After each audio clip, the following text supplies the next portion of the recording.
ଆଜି ବରଗଡ଼ ଜିଲ୍ଲା ସୋହେଲା ବ୍ଲକ ଅନ୍ତର୍ଗତ ଘେଁସଠାରେ ଟାଟା ପାୱାର ବିରୋଧରେ ଚାଲିଥିବା ବିଦ୍ୟୁତ୍ ଗ୍ରାହକ ଅସନ୍ତୋଷ ଧୀରେ ଧୀରେ ଆନ୍ଦୋଳନର ରୂପ ନେଉଛି। ଟାଟା ପାୱାର ମନମାନି ବିଲ୍ ପୈଠ ଯୋଗୁଁ ବିରୋଧରେ ସମଗ୍ର ବରଗଡ଼ ଜିଲ୍ଲାରେ ଦାନା ବାନ୍ଧୁଛି ଆନ୍ଦୋଳନ। ଏଥର ସୋହେଲ ଘେଁସଠାରେ ଆନ୍ଦୋଳନ ପାଇଁ ଏକ ବୈଠକ ଅନୁଷ୍ଠିତ। ଶହୀଦ ମାଧୋ ସିଂ ଆଞ୍ଚଳିକ କୃଷକ ସଂଗଠନ ପକ୍ଷରୁ ଘେଁସ ଧାନମଣ୍ଡି ପ୍ରାଙ୍ଗଣରେ ମୁରଲୀ ଭୋଇଙ୍କ ସଭାପତିତ୍ୱରେ ଏକ ଜରୁରୀକାଳୀନ ବୈଠକ ଅନୁଷ୍ଠିତ ହୋଇଥିଲା। आज प्रेसमिटर उद्देश्य है आमर अंचल में 15टा पंचायत के लेकर शहीद माधो सिंह आंचलिक कृषक संगठन काम कर आमर संगठनटा बरगढ़ जिलार विभिन्न कृषक संगठन संगे लाइजनिंग कर काम कर तो आम अनुभव कलु आमर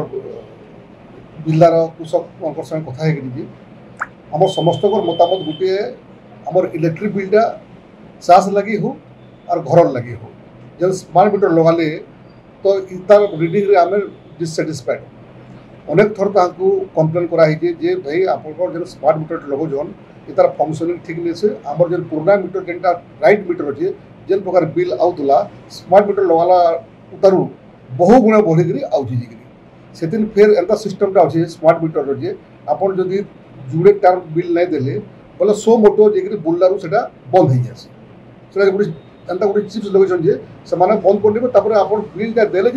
लाइनटा रेस्टोर हो तो इथिन आम चाष भी व्याघात हो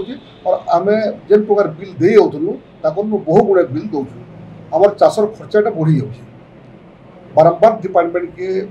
दाबी कला उतारू अनुरोध कला उतारू आमर कर्णपात मैंने नहीं करबार के बरम घरे द्वारा लोग बाग नहीं भी डोमेस्टिक लाइन के आउज ढुकी जाऊन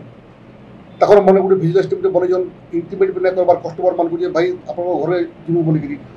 वारंटी भी हेले भी पुलिस को आसी तुम वारंटी होचे अरेस्ट कले भी डाकुटी साखी के भाई आज्ञा को अरेस्ट करूँ बोलिकी माने हेन्ता किसी नहीं चाहिए मन के हेले मन को गले तो इतार विरोध में बरगढ़ जिलार चाषी संगठन विभिन्न गाँव घरे खाउटी माने आंदोलन कर आइलेन आर आगु केनपाली रही भटली रही अमावना रही भेड़ेन रही आम भी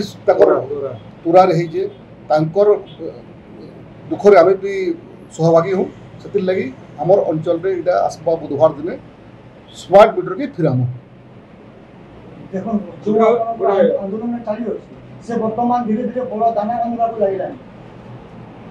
आंदोलन तो दाना बांधा आ गया निश्चित रूप से बरगढ़ जिलार अन्य जिला पर आम समग्र ओडिशा रे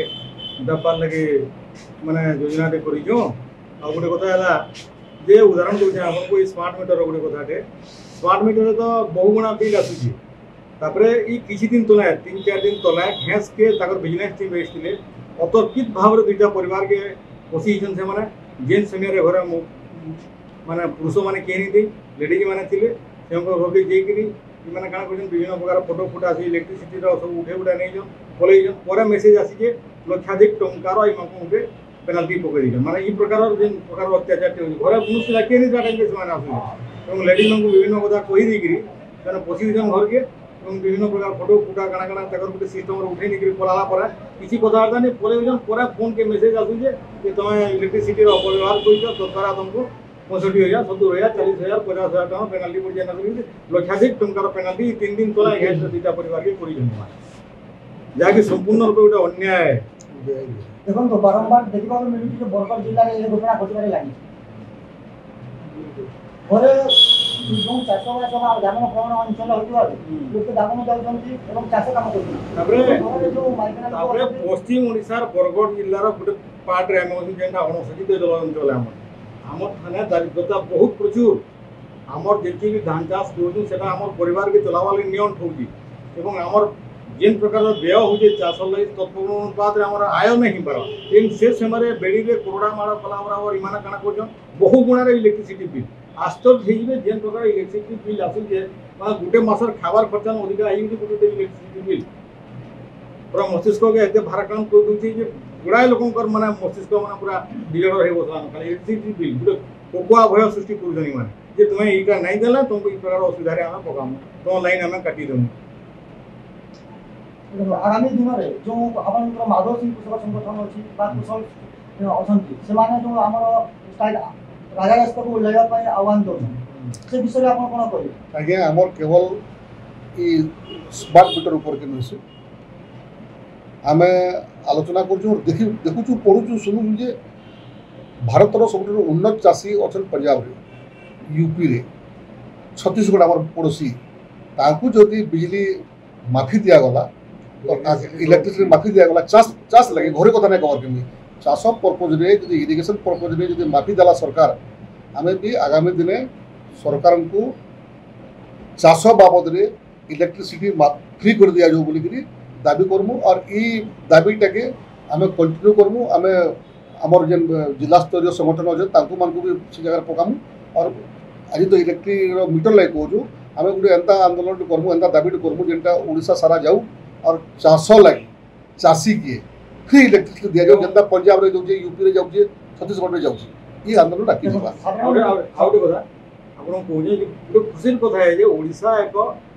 ମାନେ ଇଲେକ୍ଟ୍ରିସିଟିର प्रोडक्शन बलका राज्य है आमरटा